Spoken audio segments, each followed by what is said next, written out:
नमस्कार. तर आजचा व्हिडिओ आहे कडक भाकरी. मी जे याच्या आधीचा व्हिडिओ शेंगदाण्याची चटणी केली होती त्यावेळेला मी तुम्हाला सांगितलं होतं की याचा पुढचा व्हिडिओ असणार आहे की कडक भाकरी. तर ही आज मी कडक भाकरीचा व्हिडिओ तुमच्याबरोबर शेअर करत आहे. ही जी भाकरी आहे ना अगदी महिनाभर राहते, अजिबात खराब होत नाही आणि खायला एकदम चवीला चविष्ट अशी लागते. जास्त कडक होत नाही, अगदी कुरकुरीत झाली तरीसुद्धा अगदी कुटकुटीत अगदी म्हणतात की एकदम कडक अशी होते तशी होत नाही. जरी एवढी कडक वाटली तरीसुद्धा खायला खुसखुशीतच लागते. हे बघा, तर काय छोट्या छोट्या इथे टिप्स दिलेल्या आहेत, तुम्ही त्या फॉलो करा आणि मस्त अशी कडक भाकरी करा. अगदी महिनाभर प्रवासात तुम्ही जाणार असाल तर खूप चांगली ही पदार्थ आहे, शेंगदाण्याची चटणी आणि कडक भाकरी. हे बघा, अशा पद्धतीने ही भाकरी केली ना की अजिबात वातट होणार नाही, पण अगदी कुरकुरीत होईल आणि कडक कडक अशी होईल, महिनाभर टिकेल अशी ही भाकरी होते. ज्वारीची भाकरी, ज्वारीची किंवा बाजरीची कशाचीही करू शकता तुम्ही. तर सगळ्यात आधी काय करायचं, पाणी उकळून घ्यायचं आपल्याला. इथे या भाकरीसाठी उकड काढायची गरज नाही, फक्त उकळलेलं पाणी घ्यायचं. हे बघा, मी बघू शकता असं उकळलेलं पाणी घेतलं आहे, त्यामध्येच थोडंसं मीठ घालून घेणार आहे.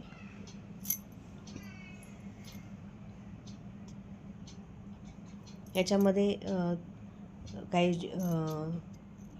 जिरे घालू शकता तुम्ही, ओवा जिरे असं थोडंसं घालू शकता. तर इथे मी जेवढ्या भाकरी करायच्या आहेत तर तेवढंच पीठ घेतलं मी आणि त्यामध्ये आता हे पाणी, जे उकळलेलं पाणी आपण बाजूला ठेवलं होतं की नाही, ते घ्यायचं आणि थोडं थोडं करून घालायचं. पाणी खूप गरम असतं तेव्हा अगदी थोडं थोडं करून मिक्स करत राहायचं आहे. शेवटपर्यंत आपल्याला हे पाणी गरम, जे कडक पाणी आहे ना तेच घ्यायचं आहे. हाताला थोडंसं चटका बसतो, पण अगदी थोडं थोडं करून घ्यायचं आहे. थोडंसं असं मिक्स झालं की मग तेल घालायचं. तेल पाण्यातच घालू नका. हे बघा, मिक्स करून झालं की मग तेल घालायचं. तेल लगेच घालायचं नाही, कारण तेल पाण्यात जर घातलं तर तुमची भाकरी जी आहे की नाही एकदम कडक होणार, जास्त कडक होते, म्हणजे ती चावता येत नाही इतपत कडक होते. तर अशा पद्धतीने तेल घालायचं. ही माझी पद्धत आहे, प्रत्येकाची वेगवेगळी पद्धत असते. ही माझी पद्धत आहे की जराशी पीठ मळून झाल्यानंतर मग वरून 1 चमचाभर तेल घालायचं. आता इथे मी 1-2 भाकरी करणार आहे, त्यामुळे 1 मोठा चमचा भरून तेल घातलं आहे. तुम्ही तुमच्या गरजेनुसार कमी जास्त करा. आणि ते पाणी आहे ते थोडं थोडं घेऊनच पीठ मळायचं आहे. गरम जे पाणी आहे तेच वापरायचं आहे, थंड पाणी अजिबात घ्यायचं नाही.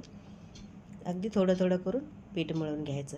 पीठ मात्र अगदी छान मळून घ्यायचं, तळहाताच्या साहाय्याने मस्त असं मर्दून घ्यायचं पीठ. मऊ आणि खुसखुशीत भाकरी होण्यासाठी पीठ तुम्हाला अगदी छान मळूनच घ्यावं लागेल. थोडंसं मेहनतीचं काम आहे हे, पण अशा प्रकारे जर भाकरी केली तर तुमची भाकरीही जास्त वेळ टिकेल.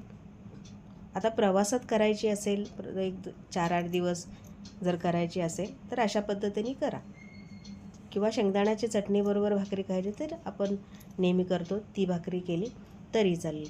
आता ह्या अशा भाकरी आहे ना, तुम्हाला कोणाला परदेशात पाठवायच्या असतील तरीसुद्धा ह्या अशा पद्धतीने तुम्ही करून पाठवू शकता.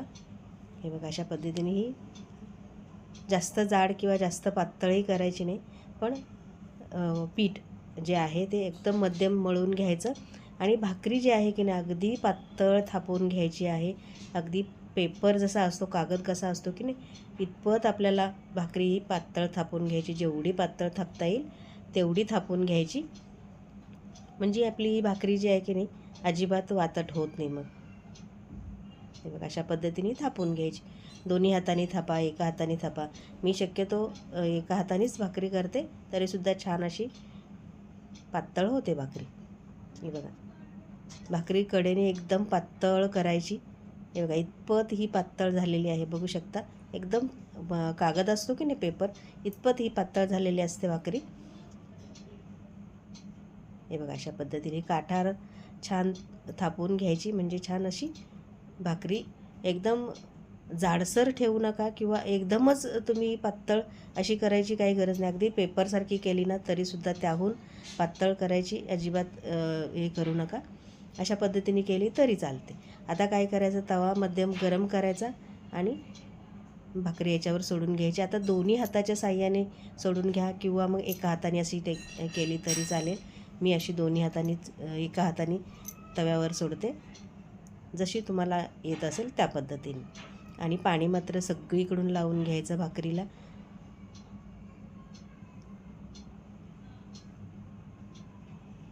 पांढरा जो भाग आहे, पिठाचा भाग आहे, तो अजिबात ठेवू नका.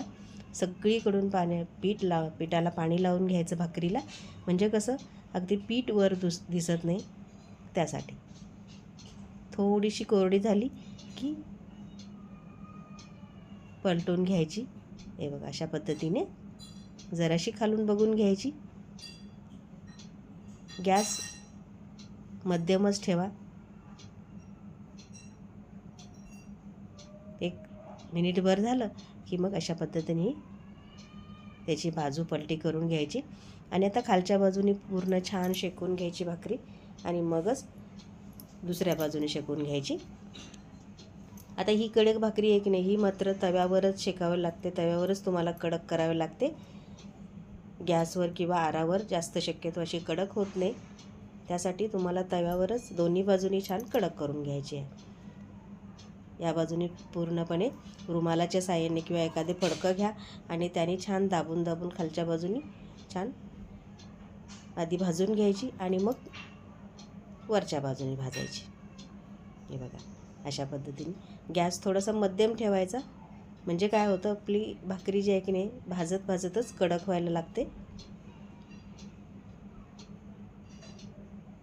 सगळ्या बाजूने असे दाबून मळून घ्यायचं, भाजून घ्यायची.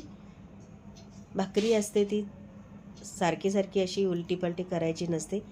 एका बाजूने पूर्णपणे भाजून घेतली की मग दुसरी बाजू भाजायची असते. आपण चपाती कशी करतो, दोन्ही चारी बाजूनी प्रत्येक वेळेला 2-2 वेळेला असं